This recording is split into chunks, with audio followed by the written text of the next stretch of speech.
അർജുനന് പാശുപതാസ്ത്രം കൊടുക്കാൻ വേണ്ടിയിട്ട് ഭഗവാൻ ഒരു പരീക്ഷണം നടത്തുകയാണ്. അപ്പോൾ ഇവർ വനവാസ കാലത്ത് അർജുനൻ ഈ പാശുപതാസ്ത്രം കിട്ടാൻ വേണ്ടിയിട്ട് കൈലാസത്തിൽ തപസ് ചെയ്യുന്നു ഭഗവാൻ.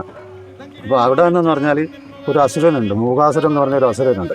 ആ അസുരൻ ഒരു മുനിയുടെ ശാപത്താൽ പന്നിയായിട്ട് വേഷം പൂണ്ടിട്ട് ഒരു ഗുഹയിൽ താമസിക്കുന്നുണ്ട്. അത് ദുഷ്ടനാണ്. ഈ ഒച്ച കേട്ടിട്ട് ഈ പന്നി ഗുഹയിൽ നിന്ന് ഇങ്ങനെ വരുന്നു, അതിൻ്റെ ഉള്ളിലാണ് താമസം. അപ്പോൾ ആടെ ശിവൻ അമ്പ് ചെയ്തു. ആ അമ്പ് കൊണ്ടിട്ട് പന്നി പോയിട്ട് വീണത് ഈ അർജുനൻ തപസ്സിരിക്കുന്ന അടുത്തേക്കാണ്. അപ്പോൾ കരുതിയിട്ട് പോകുമ്പം അർജുനൻ പറഞ്ഞു, ഇത് ഞാൻ ഇട്ടതാണ് അല്ല. അന്നേരം ശിവൻ പറഞ്ഞു, കട്ടാളം പറഞ്ഞില്ല, എൻ്റെ അമ്പാലാന്ന് കൊണ്ടിന് എന്ന് പറഞ്ഞില്ല. ഇവർ ഭാഗവതായി ഭയങ്കര തർക്കമായിട്ട് പറഞ്ഞു. പിന്നെ അവർ കലഹത്തിലേക്ക് എത്തി, അടിയോട് പിടിയോട് എത്തി, അങ്ങനെ തമ്മിൽ. അന്നേരം പാർവതി എന്ന് പറഞ്ഞാൽ, അപ്പോൾ അർജുനൻ വില്ലാളി വീരനല്ലേ, അമ്പ ചെയ്തുകൊണ്ട് നിൽക്കുന്നുണ്ട്. അന്നേരം പാർവതി ഒരു ശവിക്കുന്നു, ചില നിൻ്റെ ബാണെല്ലാം പുഷ്പമായി പോകണം, കൊള്ളാൻ പാടില്ല, നല്ല പുഷ്പമായിട്ട് വരട്ടെ എന്ന് പറയും.